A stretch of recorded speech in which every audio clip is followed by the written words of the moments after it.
The Racing Postcast in association with Paddy Power. They prize up all UK and Irish racing the night before.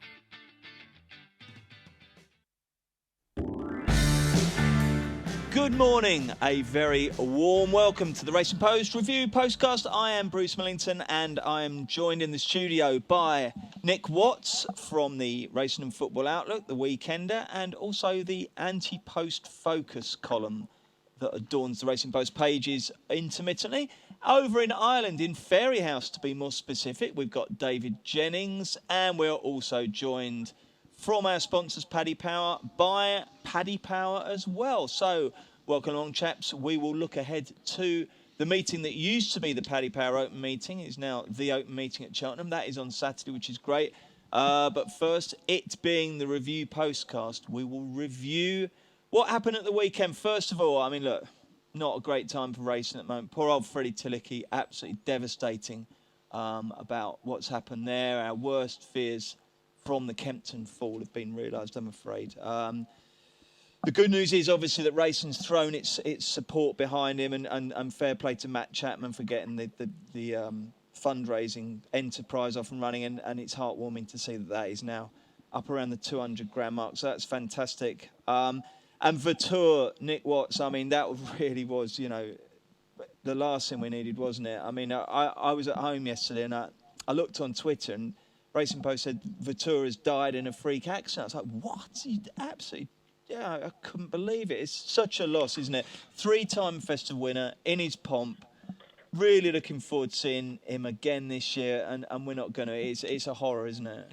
Yeah, it is. It's not just what he's done before, it's what he could have done as well in the future, because he's still a young horse. And like you said, 3 times at the Cheltenham Festival, 3 wins. I was looking up his winning margins earlier. He won the Supreme by 6 lengths, the JLT by 15, and then the Ryanair by 6 last year. So nothing got within 6 lengths of him at Cheltenham.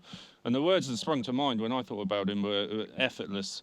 He made it look so easy. He was making good horses look slow. I mean, Valsa Lido, who I'm sure will come on to, finished second to him, I think, in the Ryanair last season, made him look very ordinary indeed. And he was just a joy to watch. When he was in full flow, and he always seemed to get it right at Cheltenham and the festival, that seemed to be where he peaked every single year. He just got it spot on, and he was an absolute joy to watch, and it's a dreadful shame. And of course, Willie Mullins lost the Anti-Post Hennessy favourite yesterday as well, Avon too, so it was a dreadful day for Willie.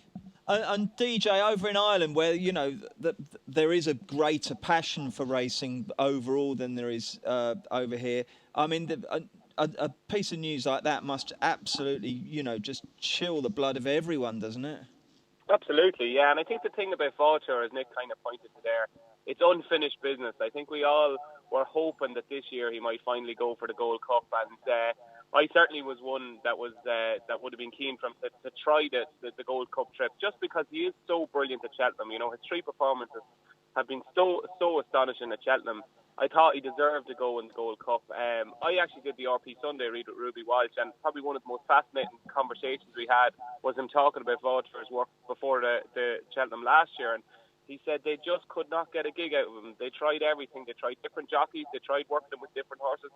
He said he worked with the worst horse in the yard, and he couldn't even beat it in a piece of work in 2 weeks leading up to Cheltenham. So I suppose that dispels the theory that this was all a grand master plan by Willie Mullins and that he was always going to run in the Ryanair. I think they actually did want to run him in the Gold Cup last year, but his work was so poor, and it only started improving in the last couple of weeks leading up to Cheltenham. So, it's as I said, it's unfinished business. On his day, probably the JLT performance where he beat the Apache Stronghold in Valsa Lido was probably the greatest performance I've seen in Cheltenham. I thought it was one of them surreal performances that you had to see to believe. And he was just one of the really good ones, and probably one of the best horses I've seen in my time in racing. Yeah, I remember that on the day after he won the JLT, I went into the press box to see Alistair Down, stoke him up, remind him that we had a paper the next day and could he please file, and all that kind of thing. I said, what are you going to lead on? I can't remember what the kind of designated official big race of the day was. He said, look, I've just got to write about Vautour. He said, I can't believe what I've just seen. This was something else. He said, this is just rewritten what horses are able to do around here. So, there's no higher praise there. And Paddy, I mean, he was certainly very well back for all 3 of those Cheltenham wins. But while they might have inflicted some losses on you, I think, racing needs Vautours, doesn't it, to engage with people and get them to fall in love with the sport, doesn't it? Yeah, and well backed by me as well. But, I agree. That's all Paddy cares about, his own pocket. Exactly right, and the way it should be. But the JLT was the one for me as well. That was like the jaw on the floor job. Like, 'cause you're kind of watching it, like, kind of through the haze of the atmosphere of Cheltenham and all that kind of stuff. But you're kind of going, "Jeez, did we just see that?" But it's just a shame. And I remember last year there was, like David said, there was all those, like, conspiracy theories about why weren't they telling the public earlier about the running plans. But I think well, that probably puts it to bed that it was just his work was poor going into it, but he was still good enough to do what he did. He's going to be sadly missed. There's lots more good horses out there, obviously, but the key to it is, the two lads have said it already. It's what he could have done in the future. He could have been like, he still will go down as potentially a great horse, but he could have been one of the greats if he'd got to finish his career out properly. Absolutely, very, very sad. Well, Nick, you mentioned Vautour, so our review of what actually did happen on the track. We'll start with the jumps, and the big race over the weekend was the JM Wine Champion Chase over in Down Royal. In the end, Vautour's absolutely bolted up. Normally, I'm more than happy to be blown away by a great performance like that, Nick. I just wonder what the form actually amounts to. Is Silviniaco the force of old? Obviously Don Poli underperformed. He stopped to a walk. What do you make of Vautour? On the face of it, really good run, kind of answered a lot of questions about how far he can stay.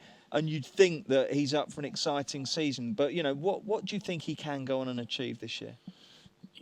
I think you're right to be slightly cautious. He did beat ageing Silviniaco Conti. I doubt he's got any more Grade 1s left in him. Don Poli was dreadful. A few people were predicting a kind of laboured run from him before the race, but I don't think they were expecting to see that. That's the downside to it. The plus side is that he won very, very easily. And at times last season, there was kind of hints that he could put in a performance like this.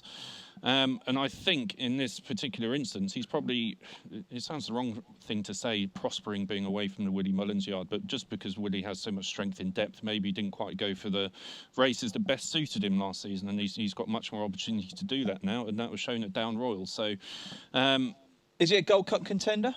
I think he's got a little bit of a way to go, but you can't forget when Carlingford Lock won the Irish Hennessy last season, that Vautour would have won that comfortably had he stood up at the last. So he's not a million miles off, and with that performance in the bank, I certainly wouldn't rule out him being of Gold Cup calibre, definitely. What's the latest betting, Paddy, on the Gold Cup? Well, he's 12. He's the same price as Q-Card, to put in perspective. So he's 12-1. Jack Adam and Q-Card the same. But the favourites, Thistlecrack at 4-1. Don Cossack 8-1. Coney Gree 8-1. Jack Adam then, as I said, Vautour and Q-Card 12, 16-1. Duvan and Vroom Vroom Mags. I mean, what it says to me is that maybe Thistlecrack's a bet at 4-1. Yeah, I don't. You might look back, mightn't you? Come March and think, do you know what? It's only 5 months ago. This horse was 4-1. What do you think, DJ? Yeah, on Vautour, first of all, I agree with you. I think the race completely fell apart, but I think he's just so unexposed over 3 miles plus. I think that was his 4th time running over 3 miles or further. He won a Grade 1 at Punchestown over 3 mile 1 in his novice season. Then he fell obviously in the King George. He would have been beaten, and he probably, I think Barry Geraghty thinks the Carlingford Lock in today's favour would have won the Irish Gold Cup last year. I think Vautour would have won because I think he is a stare. And then obviously he won the race at Down Royal on Saturday. So he is, anytime he stood up over 3 miles or further, he's won. So he is unexposed, and Henry de Bromhead stable are just in terrific form at the moment, and he really does get them jumping so well. It's a phenomenal achievement on Henry's part. Is he a Gold Cup winner? I think he's just. I think if the race, there's so many ifs and buts about the top maybe 7 or 8 in the betting, and I think if a lot of them don't make it, he's probably one of the solider options because he's a good jumper. He's beat the Cheltenham. He's been placed at 2 festivals. He's a good horse. I'm just not sure he's a brilliant horse. To be honest, at the moment, the way they're dropping like flies, I suppose, the one that probably is overpriced is Don Cossack, because the reports have been so good about him. His scans have been brilliant. He's back in the yard. Dot Love and Kieran Murphy have done so much road work with him that they seem to have done it the right way. They haven't been rushing him back, and it's a big ask, but he's probably a big price for a Gold Cup winner when you have a horse that's only ran once over fences, but maybe twice as short as him in the betting. So at the moment, Don Cossack is probably the one that's overpriced for me. There's ifs and buts all over the place in the Gold Cup, isn't it? I mean, the one I was thinking, and coming back to your interview with Ruby the other day, DJ, was Jack Adam. I mean, just, there's probably less can go wrong with him than anyone else. What do you make of the Gold Cup betting at the moment, Nick? Yeah, I'm a big fan of Jack Adam. I thought he was overpriced all kind of autumn and through the summer. I think he was about 16-1. And I think Patrick Mullins gave him a big positive, Paddy didn't to he? you, is he? Well, no. Are we allowed to call him Paddy, DJ? Yeah, I call him Paddy. Yeah. I'll do it. Okay, I'm going to start there we calling go. him Paddy, but I just hope he doesn't do that thing with Patrick to you. Yeah, but he was very positive about him as well in your postcast previewing the National Hunt season in general. He was very keen and thought he was overpriced, and I'd agree with that. He's been there and done it. He's been second twice, hasn't he? And he's a very young horse, so there could still be more to come from him. Of course, it's tragic what happened to Vautour, but it does kind of smooth his passage back for another crack next season. What about the old Duvan? We mustn't forget Duvan, must we? Because, I mean, if he turns up, he wins it. That's the bottom line, but it's just a question of whether he will. I just wonder now with this injury to Vautour, and you see how things can happen like this. Will he just be tempted to say, you know, I've never won the Gold Cup. This is potentially the best horse I ever had. Look, let's just give it a shot. Do you know what I mean? I just wonder now. Yeah, I still suspect they'll go 2 mile because, I mean, that's wide open, isn't it, 2 mile at the moment. So I thought they might have a season of that and then step him up. I'm not sure. And he's never won a champion chase, Willie Mullins, either, has he? So. No, well, there you go. What price is Duvan for gold, Paddy? For gold, he's 16 to 1. 16. I'm just trying to find, the champion chasing is about even money, isn't he? Yeah. So, I mean, that tells you straight away, doesn't it, that... well, mind you, here's an interesting question. What price would Duvan be if he turned up for the Gold Cup? I'll ask you, Paddy, seeing as you work in the old odds game.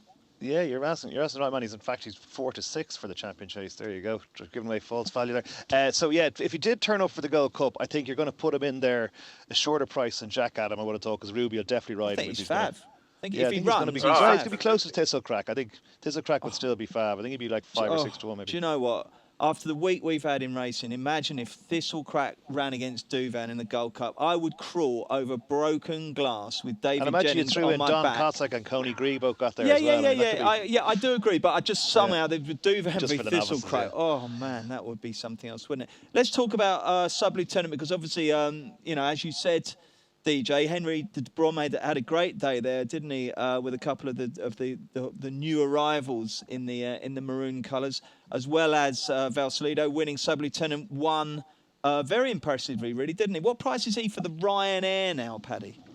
Let's have a look for the Ryanair. Sub-Lieutenant he's still a big price. I just looked at him there a minute ago. Where is he going? It's still 16 to 1 from 33s. 16. And might be interesting. Who's fab then? Yeah, his fab is Black Hercules at 6 to 1. Vroom Vroom Mag 8 to 1. Duvan, another race he's in. He's 10 to 1. Kultovic has been just trimmed into 12 to 1 as well. So it's more open than this race we would have expected it to be, obviously.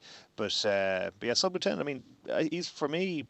This could be a road to riches type horse. This could just be a season. You know, he could roll on to better things. He likes good ground. Could become a festival horse. But I think maybe stuff like possibly if the weather wasn't too bad, the Lexus over Christmas or something, he could step up and trip a little bit and he could be okay. It's got to start raining soon, isn't it? DJ, what about Sub-Lieutenant?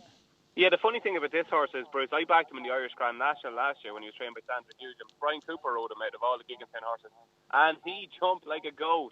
He jumped he hit every fence. It was unbelievable. He cut, and I said to myself, God, if that horse can learn to jump, he has a serious engine. Like, he just kept spoiling his chance every time he was up with the pace. He tried to take on Rogue Angel up front for the early part of the race, but his jumping was so poor. And I remember when he won in Limerick on his debut for Henry de Bromhead, Henry said, God, the minute we got him, he was just one of the best horses one of the best jumpers we've ever had. He said he just was a complete natural. So, and I said to him, I said, Henry, I backed this horse in the Irish Grand National and he jumped desperately. He said, really? Geez, I must look back at the video. But he has been spectacular jumping on his last two starts for Henry de Bromhead. He really has. Like, he was taking lengths out of good horses on Saturday. It's hard to know how much he had left. David Mullins kind of took it easy after the last. He won by a couple of lengths. Probably could have won by a couple more. Again, probably I'm not sure he's a genuine top-notch Grade 1 horse, but he's going to fit into a lot of races. And he is interesting. Given that he jumps so well, he's certainly worth a crack at a Grade 1. Righty-ho. Anything else grab your eye? We obviously had some interesting stuff at Wincanton over the weekend. Nick, what did you take out of the UK jumps fair? Anything up at Aintree? There was a few up at Aintree. I thought Ntompo too ran an interesting race. I think Zarkanda probably would have just bested him at Liverpool, but I think it was very much a prep race for him for the Hennessy, and I think he's got a good chance there. He really put it all together at Cheltenham last season. He looked really good, got the jumping sorted out.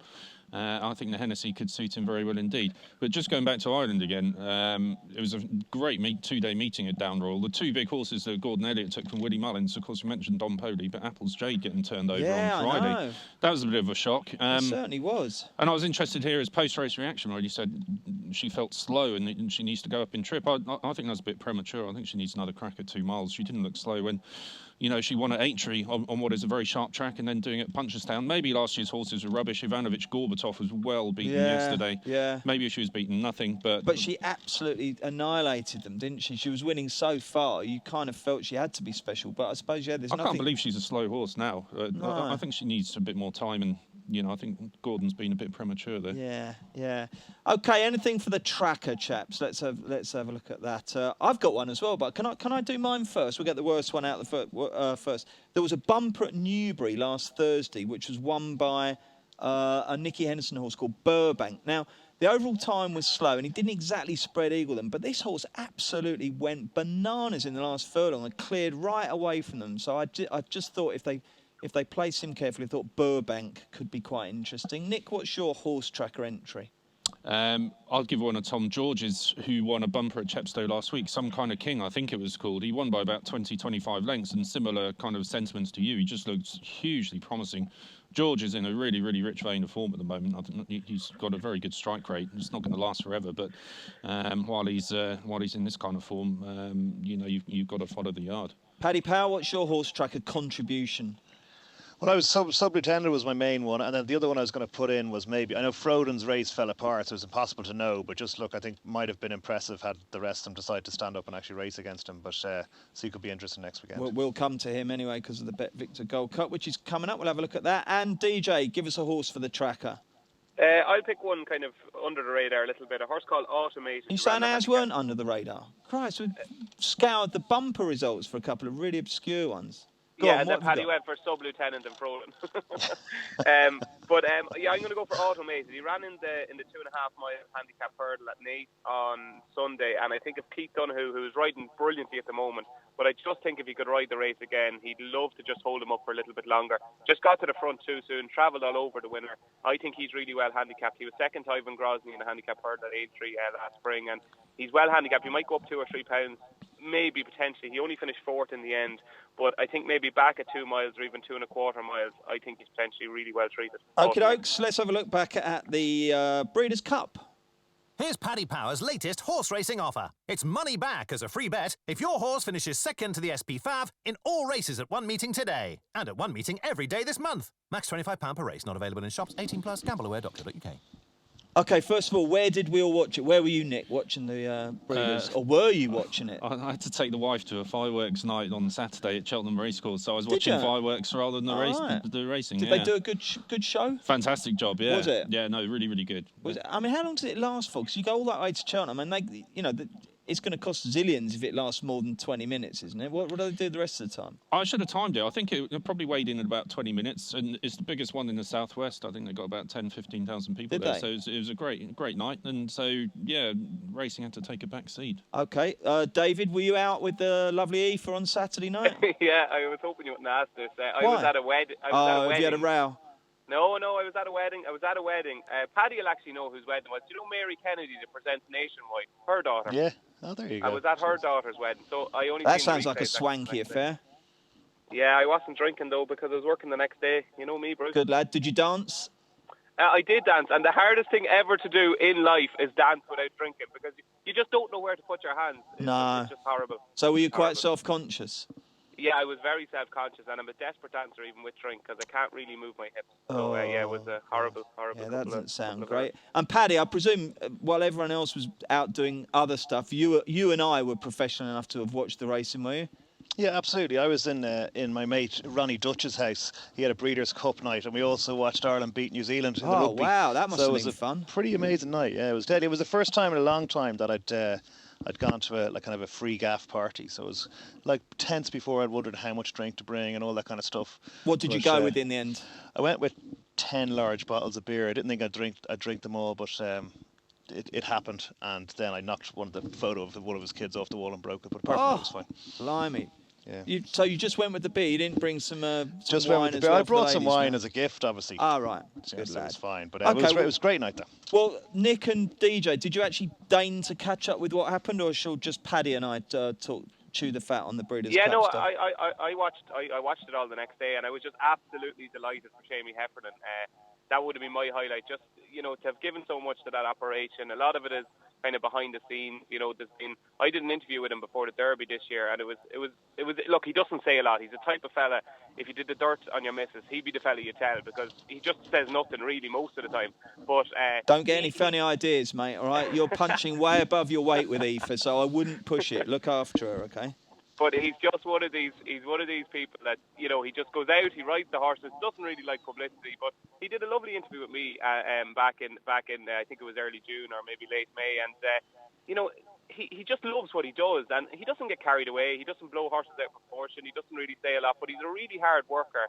And I thought he gave that horse a fantastic ride. I think he's riding better this year than he ever has. And did he give that a good ride, or did the other jockeys not give theirs a very good ride? Oh, sure. Look, it was a combination of both. Like that's a type of horse I think we've seen in the King George as well. I think he gets confidence from getting the lead, getting his own way, not getting hassles. And when you kick off that bend, it's so tight. Like, it's by the time they had all turned in, like, the race was completely over, and the rest of them got shocking right. Like, I didn't think Ryan excelled himself and found at all, to be honest. What was your highlight, Nick? I'd give a shout out to Sir Michael.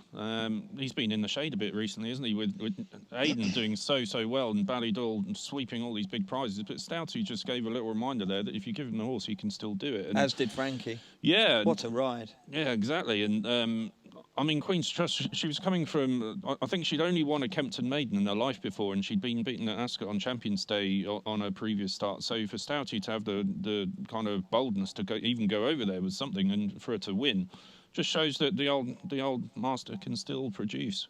I guess so. Paddy, what did you make of it all? I mean, do you know what? I kind of feel like I should like it more. I'm editor of the Racing Post. It's the World Championships and racing, but I just can't. I just struggle with it all. I mean, even I know the Classic was a great race between these two massively highly rated horses. I don't know what it is with me. Maybe I need some sort of counselling from Nick Godfrey or someone just to get me more into it. Did you know what I mean, though, Paddy? Well, I mean, you're cynical like Paul Keeley as well. I mean, no, I'm not cynical. I'm like a gooey-eyed teenager when it comes to jump racing, but I just didn't do it. The thing I love about it is just as a kind of an event to just have that Breeders' Cup night or whatever. It's on at night time, which is good. Also, most of the races have a decent makeup for punting. There's about 12 runners.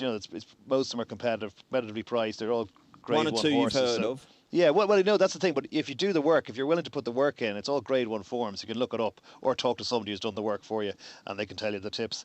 But either way, it does. I think it does kind of float my boat a bit. Actually, I quite enjoy it. So, what did you like best then?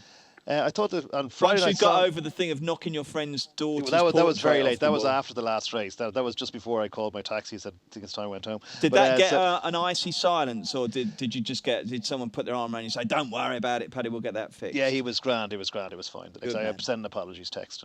I'm so nice I sent a text. That's great. Anyway, Songbird, maybe I should send him a frame. Songbird and Beholder on Friday night. That was good. That was good, yeah. And I liked it. And actually the Classic itself I thought was quite good, because it looked like California Chrome had it, and then Arrogate just came from nowhere to mow him down. I'll tell you what, he'll have a crick neck, won't he? What's his face? Yeah, that's the thing. I was kind of Espinosa. What was he doing looking around all the time? It's easy to be critical of the jockey, but they're like, having back California Chrome, you're kind of going, what are you doing? Just get your head down and go for it. Yeah, I don't like that. But the highlight for me definitely was Highland Reel. I just thought, for Shamie Heffernan, but also just the horse's performance, and maybe the other jockeys were asleep at the wheel. Like when you see, and it's great when you see the section that says that it tells you on the screen that they're going slow, so you can pretend to be an expert going, these sections, it'll suit the front runner here. But yeah, no, I think it was a pretty good night overall. Yeah. Every time I looked at that sectional thing, all they ever said was they're going blisteringly fast. That's pretty much it. Although I think for that race they didn't. So yeah, I still await that human being who's able to tell me what sectionals do for me and how they can make me a better punter. It's yet to happen in nearly 50 years. Right, we've got on the running order. What was your flat season highlight? Nick Watts, we'll start with you. It was definitely Minding, I think, for me, to win the Guineas on the 1st of May, just 3 weeks after the Grand National. And then she ran in the Grand National as well. Bloody hell, I didn't realise. And then in October to be just as good at Ascot as she was at Newmarket, and then in between times to have gone up to 1.5 miles and won the Oaks, and then come back to 1.2 miles and won the Nassau, to hold her form as well as she did and be as good at the end of it as she was at the beginning of it. That was some training performance, and she's some horse. Fair enough. DJ? Mine was Autad winning the Irish 2000 Guineas. We're in an era of Ballydoyle utter dominance, and when it's not Ballydoyle, it's probably Dermot Weld. And I just thought for Kevin Prendergast, 84 years of age, to do that, to have another classic winner 40 years after he last won the race, was a terrific achievement. And Chris Hayes, one of the loveliest guys you'd ever meet. And I often find, especially now when you're spending time with these jockeys and trainers, you love to see the ones that are genuinely really nice, doing well. And they are two guys that you could not speak highly enough of. And just to see the elation after the race in the Curragh that day, like the reception that horse got was phenomenal. And the Curragh is not really a place for atmosphere, and everybody was just genuinely delighted. I think if you didn't have a smile on your face after that race, you've got a pretty hollow heart. And I just think that day and everything about it was just great, and it was the biggest smile I had on my face probably for the whole flat season anyway, and I didn't even back the horse. Good stuff, DJ. Nicely put. And Paddy, what was your flat highlight? Mine was the Irish Champion Stakes. I think it probably was the greatest race run all year, as it turned out, with Almanzor winning, with some of the really good horses in behind. I thought it was a great performance by him, and he obviously backed it up. And next year I hope to see him come back again, and we might bring Winks over. What about that? Oh, we'd like that. Yeah, I want to see Winks over here, definitely. My one, very quickly, Dartmouth in the Hardwick, and it's certainly not the most important win of the year, but I was lucky enough to be standing right down. I was ridiculously close to the Queen during all the stewards' inquiry, which should never have been a stewards' inquiry. Just a really lovely smile on her face when she got it, and a nice moment. So that was mine. Let's look ahead to what used to be the Paddy Power meeting. Is now the Open meeting at Cheltenham. Starts Friday, finishes Sunday. Here's Paddy Power's latest horse racing offer. It's money back as a free bet if your horse finishes second to the SP5 in all races at one meeting today. And at one meeting every day this month. Max £25 per race. Not available in shops. 18+. Gambleaware.co.uk.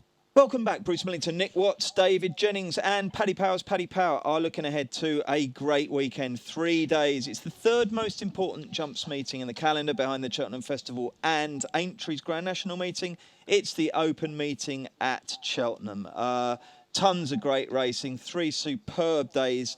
The centrepiece is what's now known as the Bet Victor Gold Cup, used to be the Paddy Power Gold Cup. And how are the erstwhile sponsors betting on it, please, Paddy? We have that horse Froden, who won a one-runner race there on Saturday, as favourite at 6-1. More of that's 8-1. Double shuffle 10s. Garde la Victoire is 12-1, along with Tacken de Soy, Kai de Burley, and then Bristol de Mai is 14. It's 14 and bigger the rest. Nick, we've got a right old mix of ages, haven't we? 4-year-old Froden. I suppose he was helped a little bit by the others failing to finish on Saturday at Wincanton, wasn't he? Only 4. I mean, it's a tall ask, as I think Alan Kirbishley once said. Yeah, it's a big ask. He's really into the deep end against more experienced horses and horses with a bit more class. I mean, if you're asking me at this stage who I think is going to win, I am. Well, I think more of that might bring a real kind of class edge to the race if he happened to run in it. I mean, he's the horse that won the World Hurdle. He beat Annie Power. Why didn't he run at Carlisle the other week? I think it was ground okay, related. So hopefully, fingers crossed, there might be a bit of juice in it at Cheltenham this week, somewhere along the line. But you look back to his novice chase form from last season, and he disappointed in the RSA. But I think he had an excuse. He might have bled that day. But his 2 wins before that were very good. He made his chasing debut at this meeting last year, and he thrashed Adamay and Double Shuffle, two horses that entered in the race on Saturday. So that's very good form. And although he's best known for winning a World Hurdle over 3 miles, I don't think he's slow at all. I think 2.5 is just as good for him. And he's probably, because he has had a few issues, he's the kind of horse that's best fresh and probably best got first time out. So if they really got him wound up for this, I think he could have a real class edge over this field. Difficult, DJ, at this early stage because the weather forecast, it could be absolutely anything. You know what Cheltenham's like. It's got its own little microclimate. It can be chucking it down all over the place and dry there, or they could get plenty. So we're not really sure about the ground, but if you were to proffer a horse you think might run well at this stage, who would you go for, Dave? Yeah, the funny thing about this race is it's probably one of my favourite races of the whole season, and I don't think I've ever backed the winner of it, which is quite strange. But it's just, I don't know, it's just impossible to figure out. I did the Monday jury with Barry Geraghty yesterday, and he didn't even have a clue. He was hoping more of that run, but he doesn't know, obviously, with the way the weather is. There was a couple. I still think that As to Me is quite well handicapped, and I was reasonably impressed with him at Fontwell. He's had a wind operation, and he ran well behind more of that last year in that novice chase. And I was hoping King's Odyssey was my long-term fancy for the race, but he needs bottomless ground. He's not going to get that. So, yeah, as Nick said, more of that is the class horse of the race. And he's the type of kind of long-run figure who ran in the race a good few years ago and was beaten. He's that type of horse. He could be a Gold Cup horse. We just don't know. But if I was having a bet at this stage, I would probably back As to Me, I would say. Okay, and you're over, I believe, aren't you? Coming over for a little 3-day break, aren't you? I am. I've been promoted to the Cheltenham Open team. Yeah, I'm looking forward to it. Are you working or is it a holiday? Oh no, working. Working? Yeah, I'm on the team sheet. Oh, good stuff. Excellent. I shall see you on the Friday. I thought it was your choice, Bruce. Obviously not. Yeah, no, it was. I specifically said I want David Jennings over for that because he's so good. Paddy Power, who do you think is going to win it?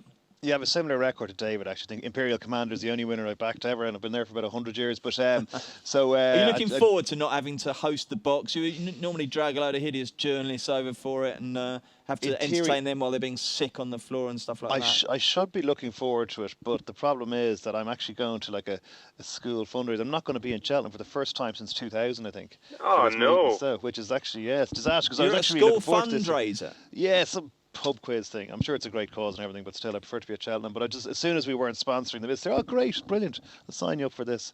That tells you all about Ireland, Nick, doesn't it? That their school fundraiser is a pub quiz. Yeah, yeah. But I think I totally agree with more of that. I think in fact it might be one worth having a look for the Gold Cup bet, and I think we're 20s, but I think you can get a bit bigger around before in case he does win. But the other one I thought might be well handicapped is Sizing Platinum. About a 16-1 shot at the moment, so I think we're still waiting for the next declaration stage, aren't we? So, but Size and Platinum maybe at a big price. Okay, well we'll have a more in-depth butchers at that in the Friday postcast, for which hopefully you will join us. But the other big weekend highlight is the old Greatwood, isn't it? And have you got an early show on that, Paddy? We do, yeah. Actually, Alan King's horse Winter Escape is pretty short. He's 7-2, and looks tight enough to me, to be honest. I can't imagine him getting a huge amount shorter, but looks to be one that's pretty well handicapped, pretty much thrown in there, I think, by the sounds of things. The horse in there, sorry, I'll give you the betting first of all. He's 7-2 favourite. Then Adrian Dupont is 10-1, along with Chitabello. Then Meet the Legend 10-1 as well. 12-1 Modus, Brain Power 14. I can't even read. Brain Power is 14s rather.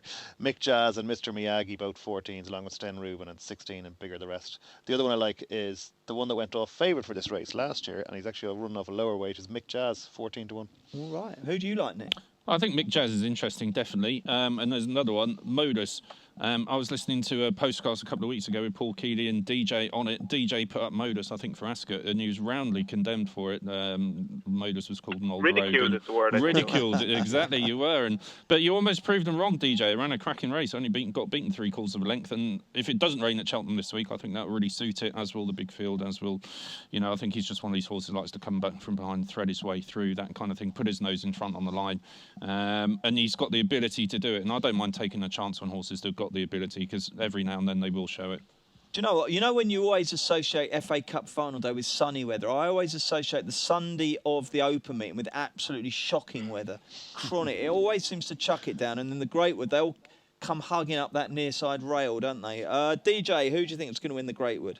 Yeah, I'm getting a bit worried because the horse I fancy, Paddy, hasn't actually given us a price, so I don't know if he's been taken out of the race. First of all, Mick Jazz, I think, is the best handicapped horse in Ireland. But I spoke to Gordon Elliott on Friday night at a gig, the launch of National Horse Season in Meath was launched in Knightsbrook, and spoke to Gordon, and he doesn't think he's going to get in. I think he's 38 on the list, and he was him and Hawn. He thinks he's going to go for a winners of one maybe in Clonmel.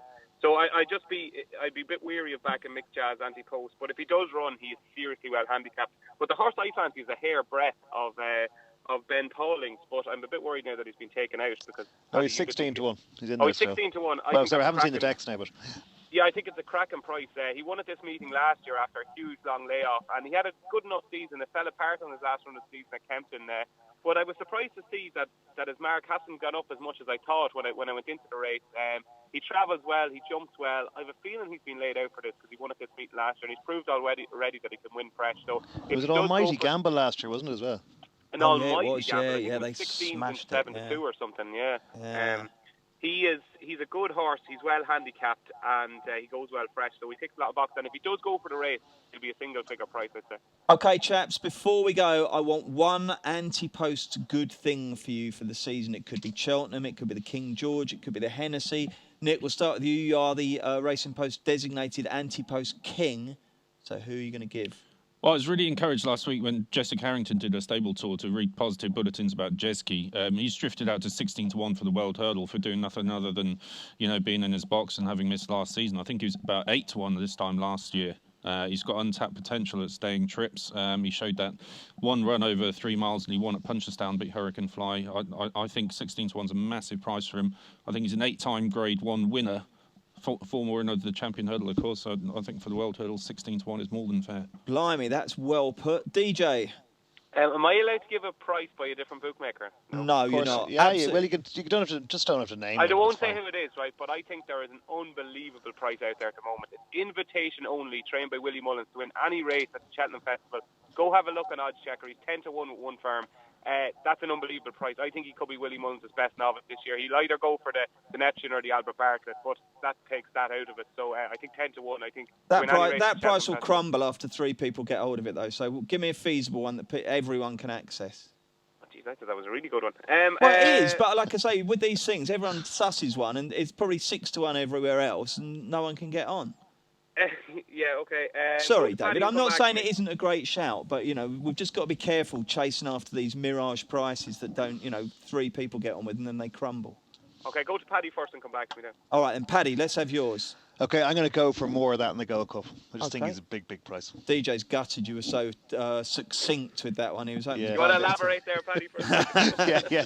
Just seems to be one that if he runs well next weekend in the Bet Victor, I think his price could tumble. Actually, genuinely in the staying division though, a few weeks ago they've been saying it's one of the deepest we've had for a while, but actually I'm not sure it is when you look through it, because Don Cossack, David said there's good updates about him, but Don if they all run it could be massive, couldn't it? Yeah, but the chances are of them all getting there are slim enough. So I think. He just could be much shorter on the day. He's as big as 33s around. Paddy's done you proud there with some David Jennings style elaboration. So who have you got, DJ? Well, I'm going to go for Yanworth at 16 to 1 for the Champion Hurdle, because Faheen and Annie Power obviously roughly joint favourites. One is 2 to 1 and one is 3 to 1. The third favourite is Altior, goes for the Arkle. Apple's Jade won't run in the race according to Gordon Elliott. He's going to be stepped up and tripped. Yorkhill is going chasing. Broom Mag is next to the list. She's not going to run it. And then you're down to Skoroil and Ivanovic Gorbatov who ran a shocker. So this race is going to cut up badly. Yanworth has a lot of class. Nothing went right in the Neptune last year. So I think 16 to 1 Yanworth Champion Hurdle is probably a decent enough price.